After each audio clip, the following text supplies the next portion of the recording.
السلام علیکم ورحمۃ اللہ۔ آج میں آپ کے سامنے حضرت موسیٰ علیہ السلام کی پیدائش سے لے کر فرعون کے محل تک کا مکمل واقعہ پیش کروں گی۔ حضرت موسیٰ علیہ السلام مشہور نبیوں میں سے ہیں جن کا ذکر خیر قرآن مجید میں متعدد صورتوں میں متعدد جگہ آیا ہے۔ حضرت موسیٰ علیہ السلام صاحب کتاب اور صاحب شریعت رسول ہیں۔ حضرت موسیٰ علیہ السلام کا سلسلہ نسب چند واسطوں سے حضرت یعقوب علیہ السلام تک پہنچتا ہے۔ ان کے والد کا نام عمران بن قامت بن لادی بن یعقوب تھا۔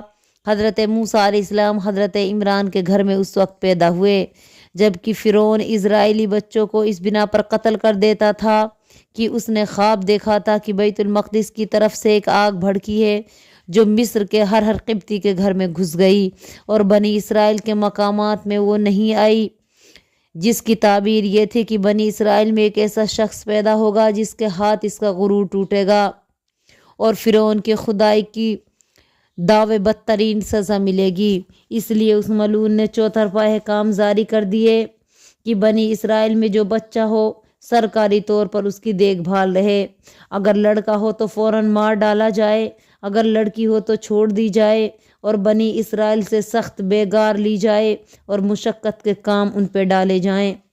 تفسیر ابن کثیر میں ہے کہ بنی اسرائیل کے جب ہزارہ بچے قتل ہو چکے، قبطیوں کو اندیشہ ہوا اگر بنو اسرائیل ختم ہو گئے تو جتنے ذلیل اور بیہودہ خدمتیں حکومت ان سے لے رہی ہے کہیں ہم سے نہ لینے لگے، تو دربار میں میٹنگ ہوئی اور یہ رائے قرار پائی کہ بنی اسرائیل کے بچے ایک سال مار ڈالے جائیں اور دوسرے سال قتل نہ کیے جائیں۔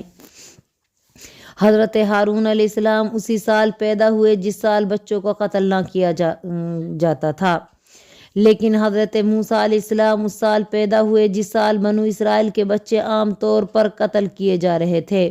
عورتیں گشت کرتی رہتی تھی اور حاملہ عورتوں کا خیال رکھتی تھی، ان کے نام لکھ لے جاتی تھی، وضع حمل کے وقت یہ عورتیں پہنچ جاتی تھی، اگر لڑکی ہوتی تو واپس چلی جاتی تھی، اگر لڑکا ہوا تو فوراً جلاد کو خبر کر دیتی تھی۔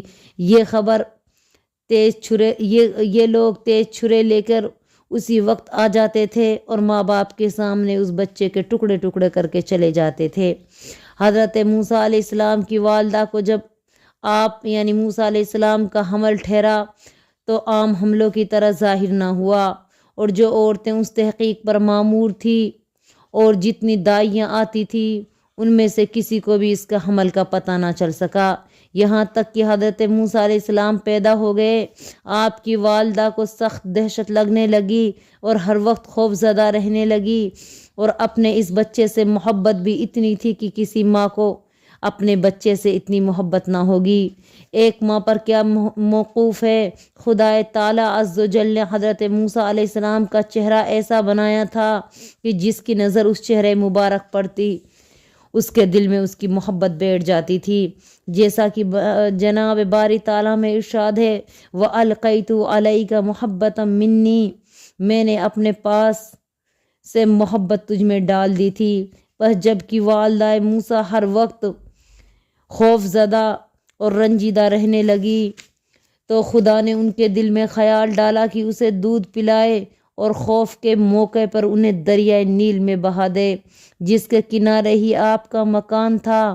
چنانچہ یہی کیا، ایک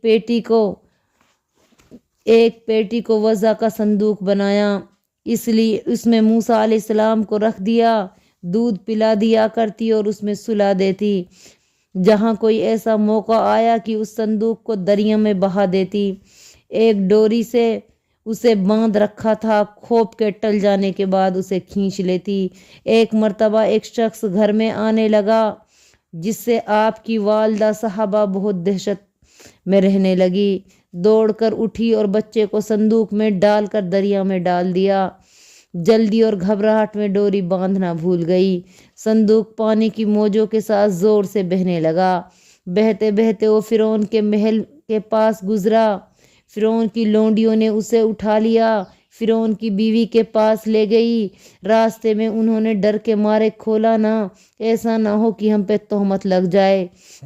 جب فرعون کی بیوی کے پاس اسے کھولا گیا، اس میں ایک نہایت خوبصورت نورانی چہرے والا صحیح سالم زندہ بچہ لیٹا ہوا تھا، جسے دیکھتے ہی ان کے دل مہر محبت سے جاگ گیا اور اس بچے کی پیاری شکل ان کے دل میں گھر کر گئی۔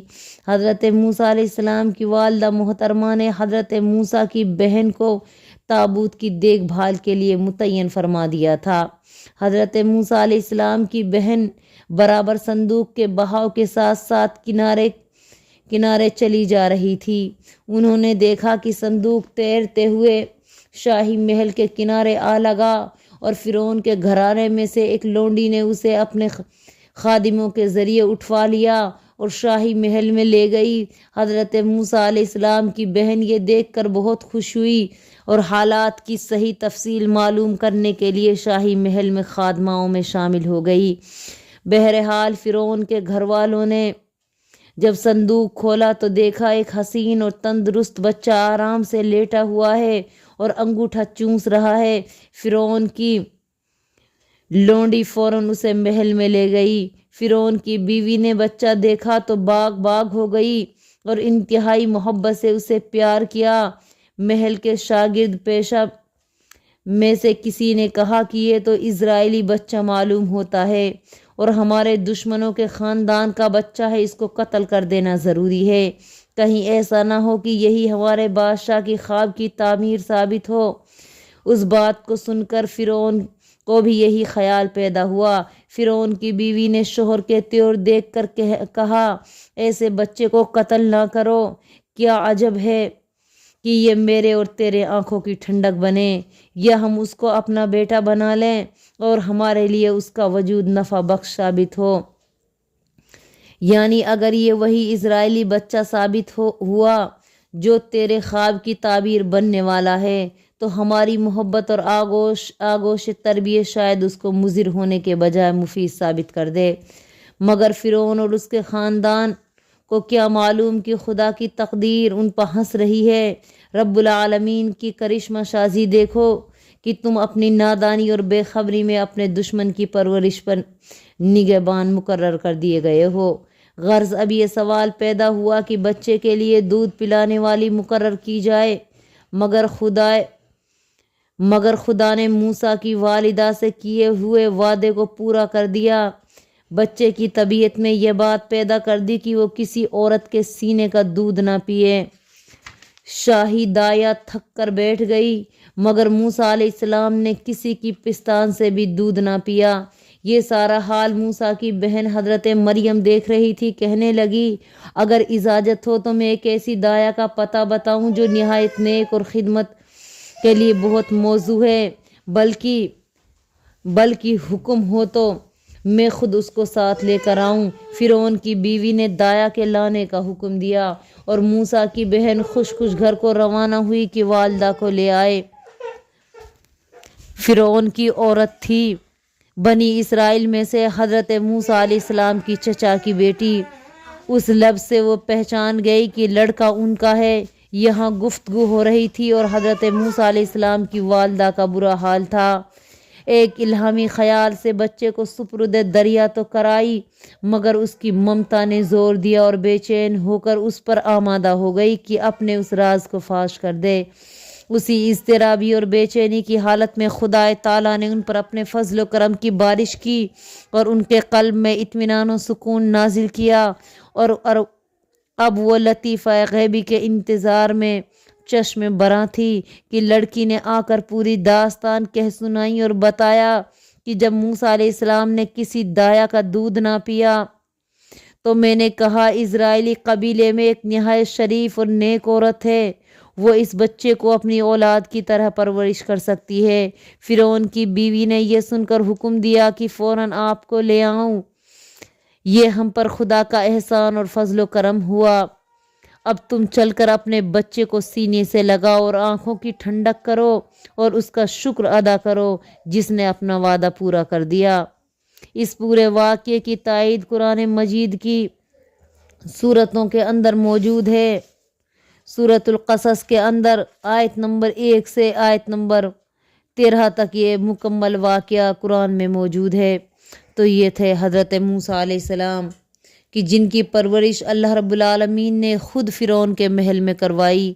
اللہ تعالیٰ کبھی بھی کچھ بھی کر سکتا ہے، اس لیے انسان اپنی عقل پہ ناز نہ کریں، بلکہ اللہ تقدیر کیسے نہ کیسے بدل دیتا ہے۔ دیکھو وہ موسیٰ جس کے لیے فرعون نے ہزاروں بچوں کا قتل کیا، آخر اپنے محل میں رکھ کے ان کی پرورش کی۔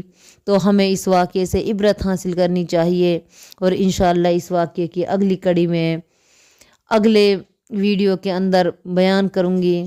السلام علیکم ورحمۃ اللہ وبرکاتہ۔